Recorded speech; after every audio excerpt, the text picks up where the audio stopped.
ஒரு நாட்டுல ஒரு பெரிய போர் வந்துச்சு. அப்ப அந்த நாட்டுல இந்த பவர்ஃபுல்லான தலைமை இல்லாம போனதுனால ஒரு பச்சை புள்ள கையில தான் அந்த பொறுப்பு இருந்துச்சு. அதனால அந்த நாட்டுல இருந்த அந்த பெருந்தலைகள்லாம் ரொம்ப பயந்துகிட்டு இருந்தாங்களாம்.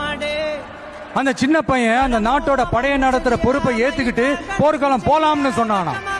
அப்ப அந்த பெருந்தலைகள்லாம், எப்பா நீயே சின்ன பையன், இது பெரிய போர்க்களம்பா, அங்க பவர்ஃபுல்லான நிறைய எதிரிகள்லாம் இருப்பாங்கப்பா, களத்துல அவங்களை சந்திக்கிறதெல்லாம் சாதாரணமான விஷயம் இல்லப்பா, சொன்னா கேளுப்பா, இது விளையாட்டு இல்ல, நீ பாட்டுக்கு குடுகுடுன்னு ஓடி விளையாடிட்டு திரும்ப குடுகுடுன்னு வீட்டுக்கு ஓடி வர்றதுக்கு, போர்னா படையை நடத்தணும், அதை விட முக்கியம் அத்தனை எதிரிகளையும் சமாளிச்சு போர்ல தாக்கு பிடிக்கணும், அதுக்கு மேல முக்கியம் அந்த போர்ல ஜெயிக்கணும், உனக்கு யாரோ கூட்டோ துணையோ இல்லாம நீ எப்படிப்பா அந்த போரை நடத்துவ, எப்படி ஜெயிப்ப அப்படின்னு எல்லா பெருந்தலைகளையும் கேட்டப்போ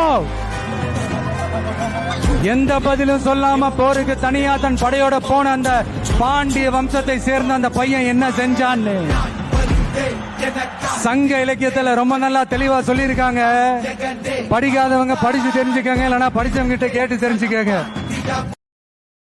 Download ShareChat.